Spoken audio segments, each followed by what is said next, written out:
আমি 2016 থেকে আপনাদের পলিটেকনিক মসজিদে প্রতিবেদন দায়িত্ব পালন করে আসতেছি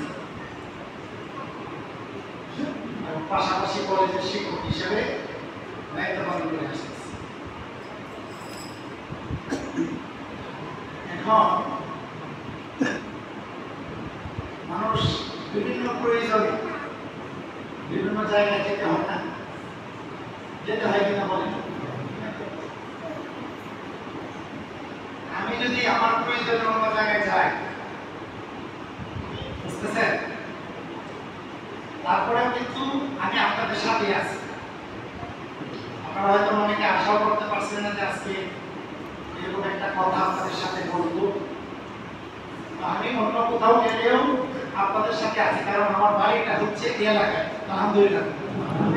তারা বলে এই শুধু মসজিদে আপনাদের সাথে দেখা হয় না, বাইরে দেখা হয়, সম্পর্কে দেখা হয়, পুলিশ লাইন দেখা হয়, বাস স্ট্যান্ড দেখা হয়, টিটিসির সামনে দেখা হয়, তাই না? আপনি এই এলাকার কোন মানুষ মারা গেলে আপনি আমাকে ফোন না দিলে আমি কোনো না কোনোভাবে জানবো। কি বলেন? জানবো না? আমিও যদি মারা যাই, আমি আশা করি আপনারা যেভাবেই হোক আমার জানাজার মধ্যে হলেও আপনারা ছুটে যাবেন।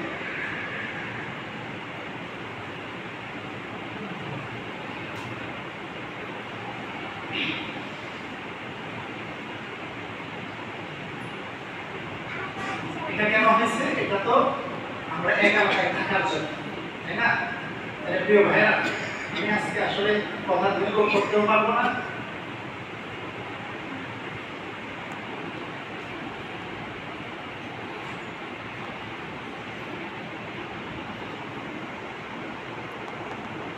মানুষ অনেক সময় কথা বলার ভাষা হারিয়ে, তাই না?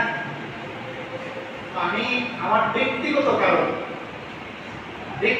কারণে কলেজের অনিচ্ছা শক্তি খুব জোর করে বলা যায় আমি একটু কলেজ থেকে বিদায় নিচ্ছি। আপনাদের কাছ থেকে আজকের জুমার মাধ্যমে আমি একটু বিদায় নিতে চাচ্ছি।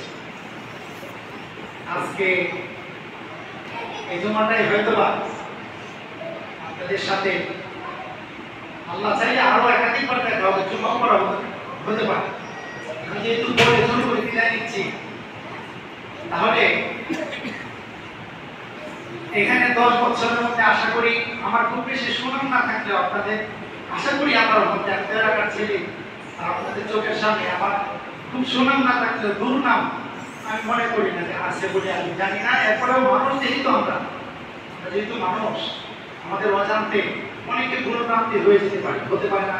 যেমন ধরেন ভাই, মসজিদে এমন কোনো বিষয় নাই যে বিষয়টা নিয়ে আমি দীর্ঘ 10 বছরের মধ্যে আলোচনা করি না। এখন একটা লোক মাদক সম্পর্কে আলোচনা করছে, ওই লোকটা ভাববে যে আমাকে মনে হুজুর বলছে। কি বলে? কারণ সে মাদকের সাথে জড়িত। যে লোকটা আপনার সুদের সাথে জড়িত ভাববে যে আজকে হুজুর মনে আমাদের বলছে। যে লোকটা আপনার বাম রাজনীতির সাথে জড়িত, আমি ইসলামী রাজনীতির কথা বলে বুঝবে যে হুজুরটা আমাকে বলছে, তাই না? আসলে কিন্তু হুজুর পুরোটাই বলে নাই, হুজুর বলছে কোরআন থেকে বলছে। এখন আমরা কোরআন হচ্ছে একটা মহা ঔষধ, এটা একটা প্রেসক্রিপশন। এখন আপনার ডাক্তার কি করছে, আলেম ওলামা একটা রুহানি ডাক্তার, তার কি করছে, কোরআন থেকে প্রেসক্রাইব করছে।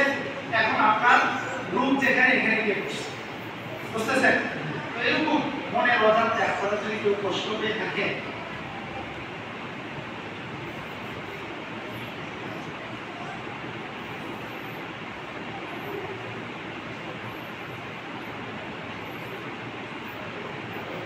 এটা আপনারা আমার সুন্দর দৃষ্টি দিলেন।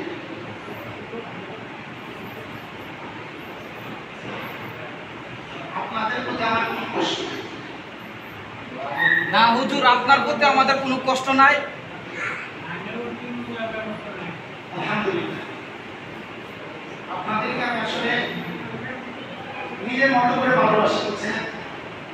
এই যে মসজিদে যে কথা বলি, অনেক সময় এই যে শুনে কথা না বলি, শুনে মসজিদে অনেক সময় কথা বলে মনে করি নিজের বাড়ি করে ফ্যামিলির লোকের সাথে যেমন কথা বলে, কি আপনাদের সাথে কথা বলছি নাকি?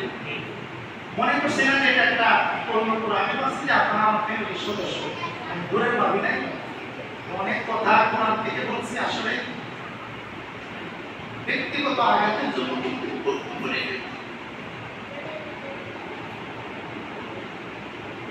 আশা করি আপনার মায়ের দয়া করছে খুব ভালো।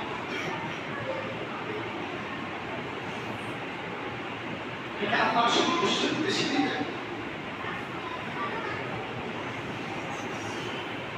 আর আল্লাহ যেন যদি আপনাদের সাথে আমি দিনের জন্য আল্লাহর সাথে বিশেষ করে খোদার পছন্দ করি।